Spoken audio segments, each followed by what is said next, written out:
Okay, if you remember last time we finished chapter 2 and a few important things in chapter 2 or last part that Nehemiah had gone to Jerusalem, inspected the walls all alone, then invited the people and he told them, he confessed that they are living in disgrace.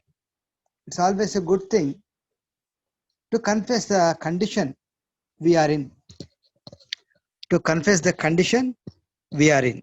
And then he includes himself in that situation. He was not going to live in Jerusalem. He never stayed there, but still he included himself in that problem. He said, "We are living in disgrace. Come, let us rebuild." So he invited everyone. Come. It's a beautiful invitation. Hey, it belongs to us. You are a part of this big project. So when he said all those people, if you read chapter 2, was later part of 18. Chapter 2, later part of 18, it says, they replied, let us start rebuilding. So they began this good work. As soon as he invited them, included himself, told them, and he also told them that the blessing of the Lord was upon him. The Lord guided him, directing him. And then he also told them that the king also is favorably disposed. The king also has accepted his proposal. So when he told all these things, something happened in the hearts, in the minds of those people, and they said, let us begin this good work, and they started rebuilding. That's with that note we have ended chapter 2. Now in chapter 3, it's a very simple Bible study. Very simple. There is nothing deep in this, but I want you to concentrate on very few important things in this thing. So if you read chapter 3, entire chapter, you find lots of names. Actually, they began and they started rebuilding the wall of Jerusalem. Okay, in this, there are lots and lots of names. I really want to thank God. Sometimes the Spirit of God wants us to recognize the contribution of our forefathers. We want, the Holy Spirit wants us to recognize the contribution of our forefathers. I know in Belize you had missionaries. In our country, we had great missionaries. William Carey, father of modern missions, Amy Carmichael, C.T. Studd, lots and Adoniram Judson, so many great men and women of God had come to this country, our country, a backward country, and shared the gospel. So now we are here. Not only that, our forefathers have worked very hard, toiled very hard, and has given us, they built schools, colleges, and even our parents, our grandparents, they worked very hard to bring us up in life. So this morning, first thing I want all of us to realize and recognize the contribution of our fathers, forefathers, all those people. They did such a terrific job, so we are what we are now. So here we find lots of names. What they did, they did construct part of the wall. They constructed part of the wall, but the Spirit of God, so meticulous. He put every name and the part he constructed, how much of space he constructed, all those things very nicely it is written. But there are some simple and very profound things that we can pick up from this. I'm not going to read the entire chapter because, but I before we go to that, there are 9 kinds of people who were involved in this project. 9 kinds of people, 9 groups. I want to let me tell you. First one is Eliashib the high priest and other priests. Eliashib the high priest and other priests. Rulers. These are civil servants, rulers. They are having authority over some half districts of some places. Rulers. Goldsmiths, they work with gold. Then perfume workers. Then they have girls, Levites, temple servants, merchants. There are 9 kinds of people who have worked. When we think about these people, there is something we can learn. There is something we can learn. But in this chapter 3, this is the only chapter where the name of Nehemiah is missing. Name of Nehemiah is missing. We have everyone, but Nehemiah's name is missing. So this morning, let's go to chapter 3. We'll go to verse 1. As I told you, I'm not going to read every verse, but I'm going to read few verses here and there. Different kinds of people, what can we learn from them? So here he says, chapter 3, verse 1. Eliashib, the high priest and his fellow priests went to work. Simple statement. What did they do? They just went to work. In chapter 2, verse 18, later part, they said, let us begin this work, and they began this good work. So they did not waste any time. They did not look for anybody's provocation or order or encouragement. Just the high priest, number one, high priest and the other fellow priests, they just went. They went. That's all. They took the instruments. Are they trained? Are they professional builders? May not be. But this morning, I want all of us to think about one beautiful verse, one of my favorite verses. Don't get tired, because I'll be quoting this verse again and again in many of my messages. The verse is from Philippians chapter 2, verse 13. It says, for it is God who works in you both to will and to act according to his good pleasure. It is God. It is God who works in you both to will and to act according to his good pleasure. So it is God who puts a desire in your heart and in my heart. Hey, why don't you do that? Then we come up with so many excuses. Lord, I am not trained. I don't know how to do it. But he says, don't worry. It is me who put this desire in your heart. I will give you the needed skill, and you will be able to complete. That's what. That's what. If you find the same thing even in Hebrews last chapter, First Thessalonians fifth chapter last verse, all these places they say God works in us. God works in us to do a good work. This morning, brothers and sisters, I want all of us to know that God is working in us. But the only question is, am I able to recognize the voice of God? Am I able to recognize the Spirit of God trying to tell me, prompting me? So this morning, we can pray a beautiful prayer. Lord, I am such a busy person. Forgive me. My mind is clouded with so many things, but I am missing what you are trying to tell me. This morning, I want you to forgive me and clear my mind of all the trash, so that I will be able to listen to your still small voice. I will be able to know what you are trying to tell me. And Lord, I want to do whatever you tell me. So that should be our prayer. So this morning, this chapter 3 of Nehemiah, it says, Eliashib the high priest and his fellow priests went to work. That's all. Where? To rebuild the sheep gate. Because this is the place, this gate is the place where the sheep enter for. They take the sheep in through this gate and they offer sacrifices. So probably Eliashib wanted to build this part, because this is the area where he and the fellow priests are going to work. So this morning, I want all of us to know, this man Eliashib, high priest, he did not say, hey guys, you all go, I'll pray for you that God would bless your work. He didn't do that kind of thing. He just went, that's all. So that's number one. So this morning, maybe you are a leader, maybe you think you are so big, but remember, whenever there is something that is pertaining to the glory of God, the safety of his kingdom, the spread of his kingdom, I think we are all one and the same. So this morning, let us remember, he's saying Eliashib, the high priest and his fellow priests went to work and rebuilt the sheep gate.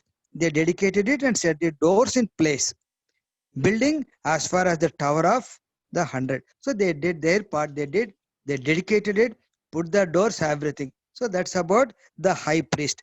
Let's next go to another important thing. Here we find peculiar people.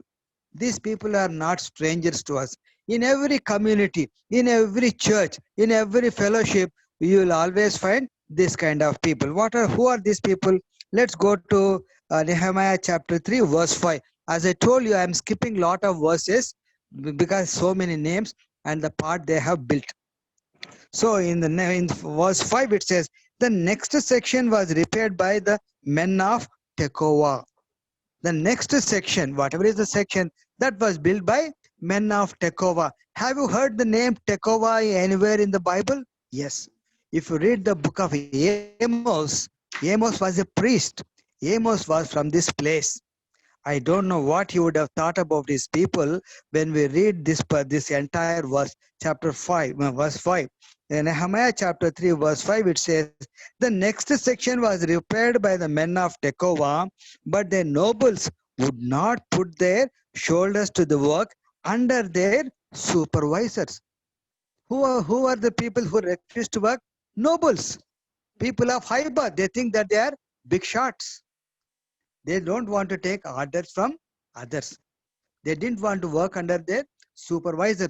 Probably the supervisor may not be a noble. The supervisor may be a man skilled in building the wall. But these people, no. We don't want to work under those people. Very sad, no? Just imagine these people, the nobles of this Tekoa.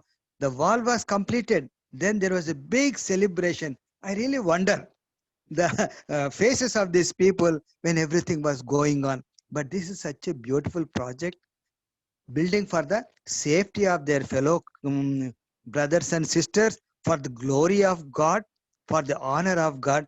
But these fellows said, no, we don't want to work. But the normal, ordinary people, they worked. They worked, and what a beautiful thing. I remember what President Abraham Lincoln has said. Abraham Lincoln once said that it seems God loves ordinary people, simple people, common people. That's why he made plenty of them.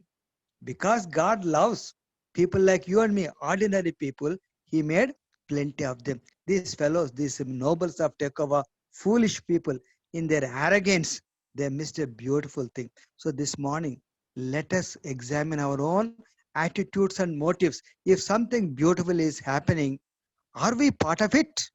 Or are we coming with simple excuses because of our pride, because of our arrogance? So this morning, I want every one of us to really think about this. So the Eliashib, the high priest started, he went, followed by other priests, and then we have some more people, men of Tekoa. I just wanted to read this verse because we find so many nobles of Tekoa. So this morning, if you are also some noble from this Tekoa, maybe the Spirit of God is asking you, hey, why don't you join your brothers and sisters? It's a beautiful thing. I am taking pleasure in this. If you read the book of Haggai, those people were supposed to build the temple before this wall thing. But they started and then they were busy building their own houses. Then the Lord was so sad. He said, hey, you are living in beautiful houses and my temple is lying in ruins. Why don't you go get them timber and build a place for me? I will take pleasure in it. God sometimes is asking you and me, very humbly he is asking, why don't you be a part of this thing? But we are refusing. Sometimes directly we say no, sometimes indirectly we say, we come with so many excuses. This morning the Spirit of God is telling, I don't know. So please let us remember. So that's about the men of Tekoa and the nobles of Tekoa. Let's go to verse 8. Verse 8, Uzziel, son of Harhaya, one of the goldsmiths, repaired the next section. Hananiah, one of the perfume makers, made repairs next to that. Beautiful. These are delicate, their job is really delicate. Goldsmiths, have you seen goldsmiths working? I don't know. I think in Belize you may not be able to see a goldsmith, how he makes these beautiful ornaments. In India, we find plenty of them, real great. These are artists. Their work is so delicate. Their instruments are so delicate. Their forceps, their hammers. I don't think we can use the word hammer. Very, very delicate things. You know what? When people who are used to do delicate works, if they are asked to do This hard work, I don't know how they are going to, once the wall is completed, again they have to go back to their goldsmith work. But still, these people are working because it's a great project. They're so excited. There is so much of passion, commitment, and involvement. So these people went into work. These people, I want you to understand, this is going to, I mean, it's not, it's going to hurt their career in later days. Yes or no? If a person who is involved in constructing wall, carrying those stones and using big hammers, they may get hurt, all these things. But did they worry about their career? No.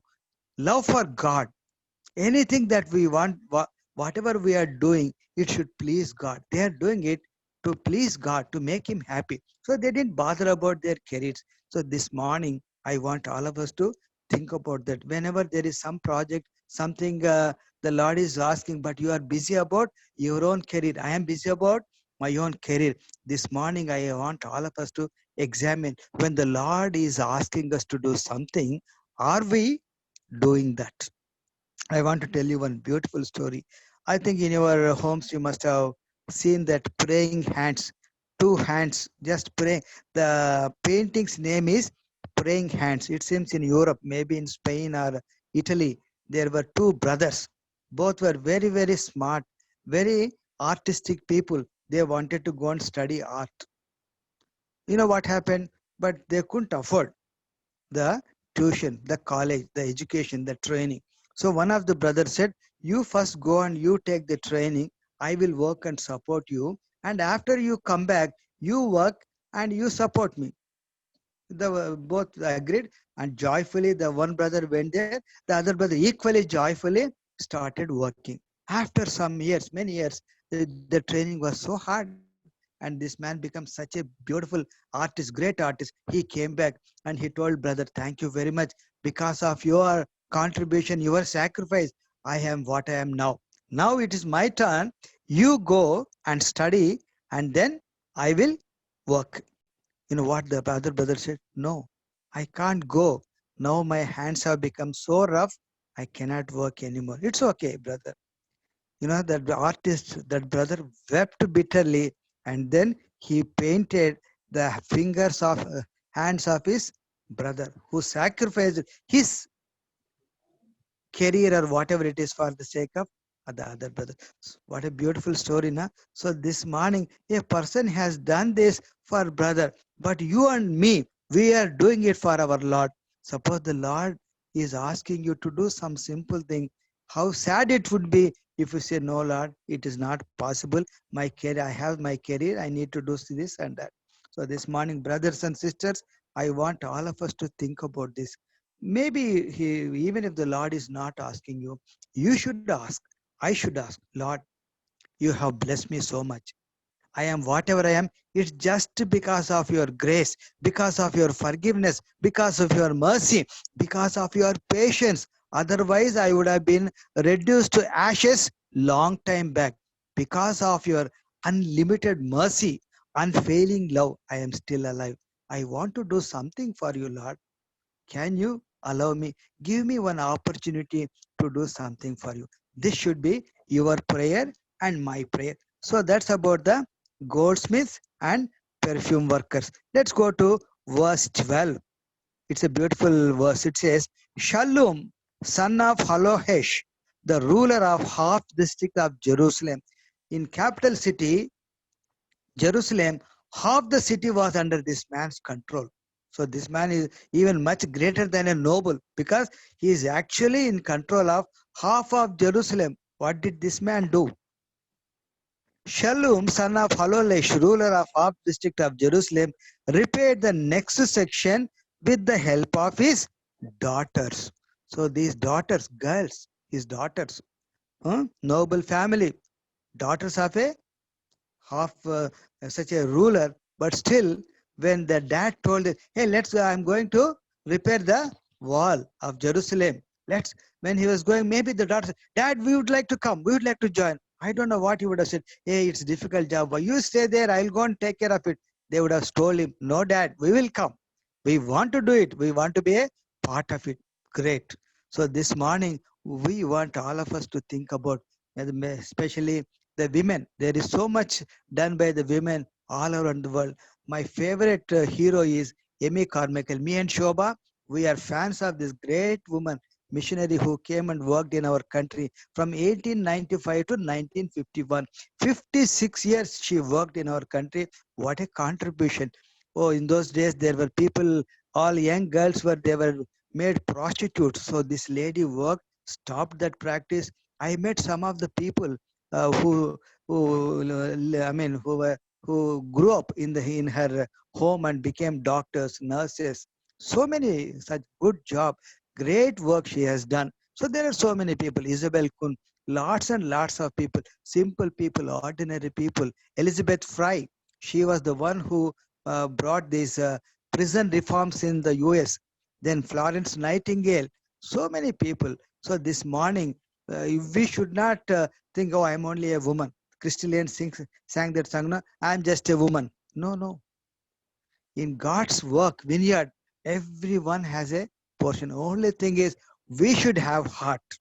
Yes, I want to make my Lord happy. It's a great privilege to serve my God, the living Savior. So these people also went there. Then go to the next one is verse 15. Fountain gate was repaired by Shallum, son of Kolhazeh, ruler of the district of Mizpah. It's not half this. He is the entire Mizpah was under this control, but this man also had come and worked. Verse 16. Beyond him, Nehemiah, son of Azbuk, ruler of half district of Bethzur, made repairs up to a point opposite tombs of David. So another ruler like this. Then verse 19. Next to him, Ezer, son of Jeshru, ruler of Mizpah, repaired another section. Then verse 22. The repairs next to him were made by the priests. Then verse 31. Next to him, Malchizedek, one of the goldsmiths, made repairs as far as the house of the temple servants and merchants opposite. So, again, last verse also, sheep gate, the goldsmiths and merchants made repairs. So this is what we have. These are so many people. What can we learn from this portion? In this portion, there are many people, except for the nobles of Tekoa, rest of the people, priests, Levites, merchants, goldsmiths, perfume workers, girls, rulers, so many people, they worked because it has become, it's almost like a national emergency. National emergency. So this morning, I want all of us to think about what's happening in our own lives. What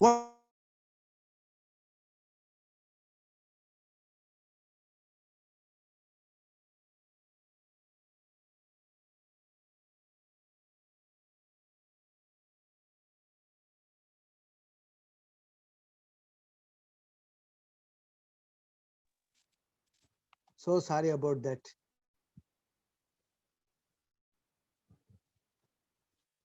So we should think about what's happening in our communities and then tell the Lord, Lord, thank you, Lord, for saving me.